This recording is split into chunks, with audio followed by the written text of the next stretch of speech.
नमस्कार दोस्तों। आज के वीडियो को शुरू करने से पहले मैं आपसे प्रार्थना करूंगा कि वीडियो को पूरा ज़रूर सुनें, क्योंकि आज के व्याख्यान में कृष्णमूर्ति ने प्रेम को जिस तरह आसानी से समझाया है, वह आपको अपने बारे में खुद को समझने में और जिसे आप प्रेम समझते हैं उसको समझने में बहुत अंतर्दृष्टियाँ प्रदान करेगा। तो शुरू करते हैं। कृष्णमूर्ति, आइए कुछ देर के लिए प्रेम के बारे में चर्चा करते हैं। पता लगाते हैं कि इस शब्द और इस एहसास के पीछे, जिसका कि हम सभी के लिए बड़ा भारी महत्व है, इसके पीछे किसी भय का, व्यग्रता का और उस अवस्था का क्या कोई विशेष तत्व मौजूद रहता है जिसे वयस्क लोग अकेलापन कहते हैं। क्या आप जानते हैं कि प्रेम क्या होता है? क्या आप अपने पिता को, माता को, भाई को, अध्यापक को, मित्र को प्रेम करते हैं? क्या आप जानते हैं कि प्रेम करने का अर्थ होता क्या है? जब आप कहते हैं कि आप अपने माता पिता को प्रेम करते हैं, तो इसका अर्थ क्या है? आप उनके साथ सुरक्षित महसूस करते हैं। आप उनके साथ सहज महसूस करते हैं। आपके माता पिता आपकी संभाल करते हैं। वे आपको पैसा, आश्रय, भोजन, कपड़े दे रहे हैं और आप उनके साथ घनिष्ठता का संबंध महसूस करते हैं, है ना? आप यह भी महसूस करते हैं कि आप उन पर विश्वास कर सकते हैं, शायद ना भी करते हों। जितने खुलेपन से और खुशी खुशी आप अपने मित्रों से बात कर लेते हैं, उस तरह शायद अपने माता पिता से नहीं करते हैं। किंतु आप उनका आदर करते हैं, आप उनके मार्गदर्शन में चलते हैं, आप उनकी आज्ञा का पालन करते हैं, उनके प्रति आप कुछ जिम्मेदारी का भाव रखते हैं, एक एहसास रखते हैं कि आपको उनकी बुढ़ापे की लाठी बनना है। इसके बदले में वे आपको प्रेम करते हैं, आपकी संभाल करना चाहते हैं, आपका मार्गदर्शन करना और आपकी सहायता करना चाहते हैं। कम से कम वे कहते तो यही हैं। वे आपका विवाह कर देना चाहते हैं ताकि आप तथाकथित नैतिक जीवन जिएं और परेशानियों से बचे रहें, ताकि आपका एक पति हो जो कि आपकी देखभाल करे, या आपकी एक पत्नी हो जो आपके लिए खाना बनाए और आपके बच्चों को जन्म दे। इस सब को ही प्रेम कह दिया जाता है। ऐसा ही है ना? हम इसका तत्काल उत्तर नहीं दे सकते कि प्रेम क्या होता है, क्योंकि प्रेम को शब्दों द्वारा इतनी आसानी से नहीं बताया जा सकता। इतनी आसानी से यह आता भी नहीं। किंतु फिर भी बिना प्रेम के जीवन बड़ा वीरान हो जाता है। बिना प्रेम के पेड़ों का, पशु पक्षियों का, किसी व्यक्ति की मुस्कान का, नदी पर बने पुल का, नाव को खेते मांझी का, किसी का भी कोई अर्थ नहीं रह जाता है। बिना प्रेम के जीवन उथले तालाब जैसा होता है। नदी की गहराई समृद्ध होती है और उसमें अनगिनत मछलियाँ रह सकती है, किंतु उथला ताल प्रचंड धूप में जल्दी ही सूख जाता है और फिर उसमें कीचड़ या धूल के सिवा कुछ नहीं रह जाता। अधिकतर लोगों के लिए प्रेम को समझ पाना बेहद कठिन होता है, क्योंकि हमारा जीवन बहुत उथला रहता है। हम प्रेम पाना चाहते हैं और प्रेम करना भी चाहते हैं, किंतु इस शब्द के पीछे छिपा हुआ एक भय बना रहता है। तो हम में से हर एक के लिए क्या यह जानना बहुत महत्वपूर्ण नहीं हो जाता है कि यह अद्भुत चीज़ वास्तव में है क्या? और यह हम तभी जान सकते हैं जब हम इस बात के प्रति सजग हों कि हम किसी दूसरे व्यक्ति को किस तरह देखते हैं, उसके साथ संबंध किस तरह रखते हैं, और इसी प्रकार पेड़ों को, पशुओं को, किसी अजनबी को या उस व्यक्ति को हम कैसे देखते हैं जो कि भूखा है। हमें इस बात के प्रति सजग रहना चाहिए कि हम अपने मित्रों को किस तरह देखते हैं, अपने माता पिता को किस तरह देखते हैं और अपने गुरु को, यदि कोई है तो, किस तरह देखते हैं। जब आप कहते हैं मैं अपने माता पिता को प्रेम करता हूँ, मैं अपने अभिभावक को, अपने अध्यापक को प्रेम करता हूँ, तो इसका अर्थ क्या होता है? जब आप किसी का अत्यधिक आदर करते हैं और उसे बड़ी श्रद्धा से देखते हैं, जब आप उनकी आज्ञा का पालन करना अपना कर्तव्य समझते हैं और बदले में वे आपकी आज्ञाकारिता की अपेक्षा भी करते हैं, तो क्या यह प्रेम है? क्या प्रेम भयभीत रहता है? निश्चय ही जब आप किसी को अपनी नज़रों में ऊपर चढ़ा लेते हैं तो किसी को आप अपनी नज़रों में गिरा भी सकते हैं। किंतु क्या यह प्रेम है? क्या प्रेम में नज़रों में उठाना या नज़रों में गिराना जैसा कुछ होता है? क्या यह किसी भी आज्ञा पालन की कोई मजबूरी होता है? जब आप कहते हैं कि मैं किसी को प्रेम करता हूँ, तो क्या आप भीतरी तौर पर उस पर निर्भर नहीं हो रहे होते हैं? जब आप छोटे बच्चे थे तब स्वाभाविक है कि आप अपने पिता पर, अपनी माता पर, अपने अभिभावक पर, अपने अध्यापक पर निर्भर रहे होंगे। आपको देखभाल की, भोजन, कपड़े और सिर पर साए की आवश्यकता रही थी।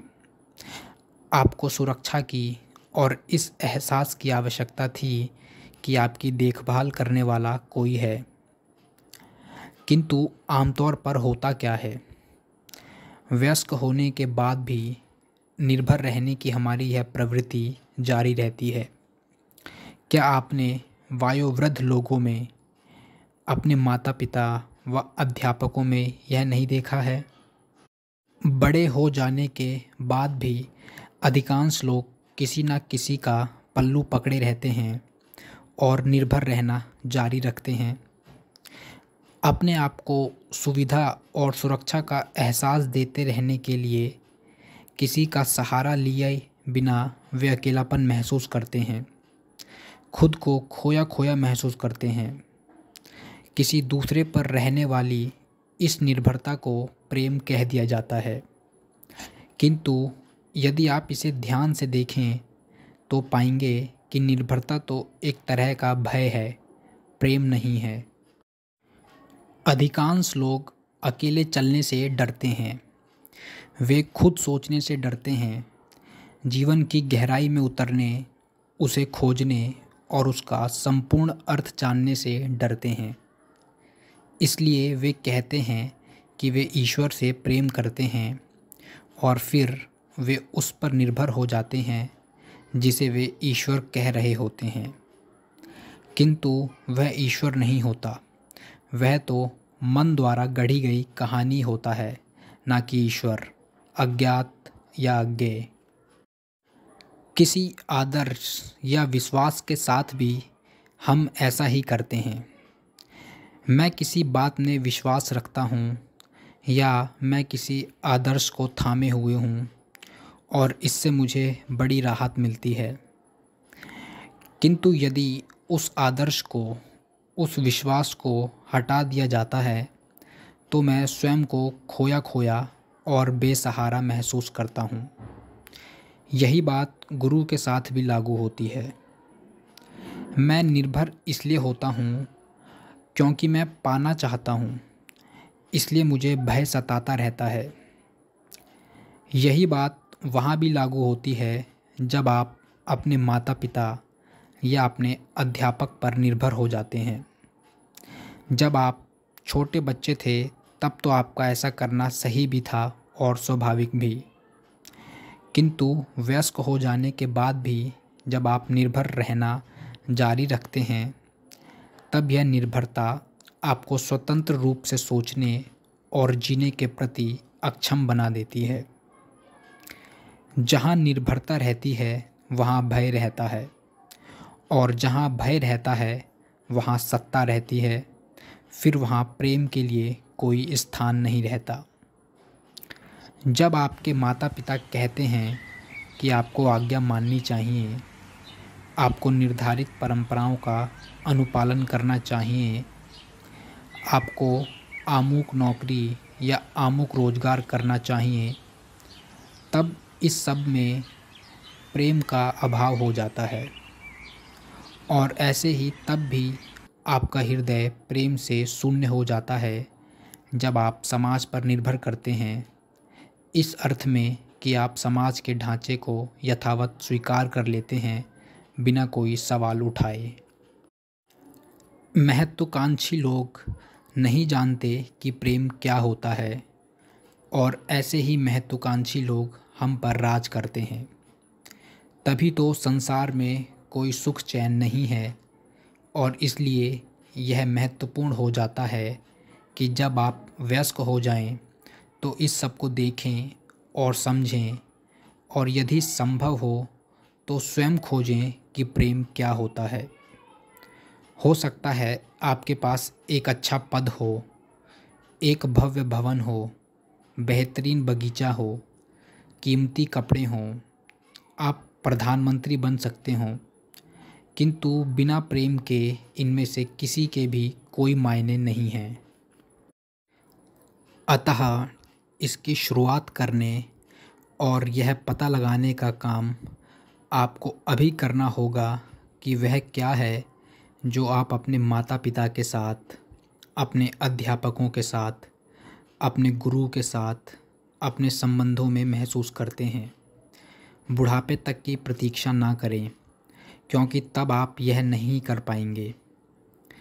आप प्रेम शब्द को या किसी अन्य शब्द को यूं ही स्वीकार ना कर लें, बल्कि उस शब्द की वास्तविकता जानने के लिए उस शब्द के पीछे छिपे अर्थ को समझें। वास्तविकता से अभिप्राय है कि आप वास्तव में क्या महसूस करते हैं, ना कि जैसा समझने की आपसे अपेक्षा की जाती है।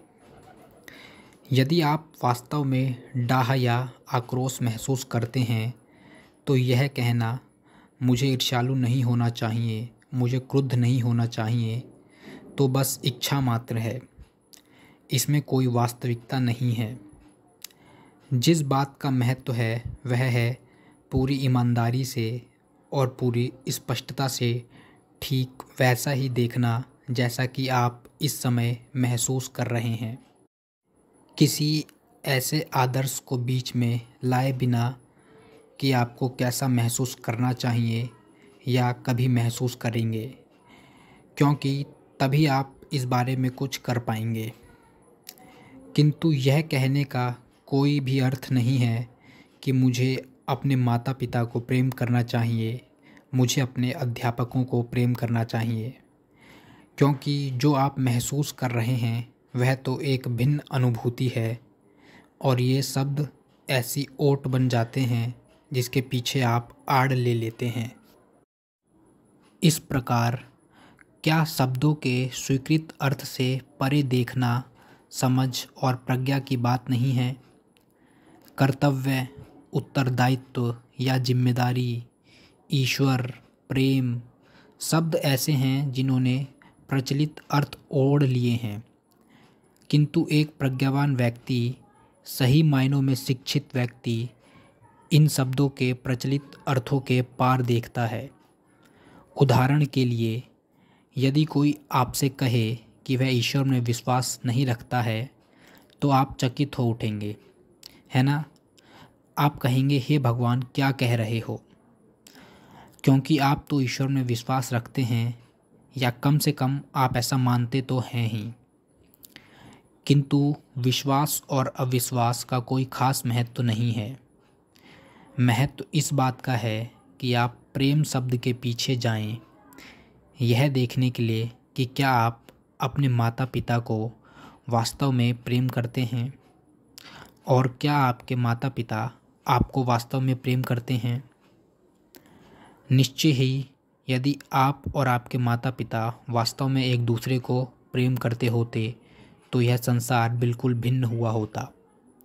ना कोई युद्ध होता, ना भुखमरी होती, ना कोई वर्ग विभाजन हुआ होता, ना कोई धनवान होता, ना कोई दीनहीन होता। देखा आपने, बिना प्रेम के ही हम समाज को आर्थिक रूप से सुधारने की कोशिश में लगे हैं। हम चीज़ों को सही करना चाहते हैं, किंतु जब तक हमारे दिलों में प्रेम नहीं आ जाता, तब तक हम कोई ऐसी सामाजिक संरचना नहीं कर सकते जिसमें द्वंद्व ना हो, टकराव ना हो, दुख ना हो। इसलिए हमें इन चीज़ों में बहुत सावधानीपूर्वक उतरना होगा। शायद तभी हम जान पाएंगे कि प्रेम क्या होता है। तो दोस्तों, उम्मीद करता हूँ आपको समझ में आया होगा और अच्छा लगा होगा। अगर अच्छा लगा तो वीडियो को लाइक करें और चैनल को सब्सक्राइब करें। And finally, thank you for your valuable time.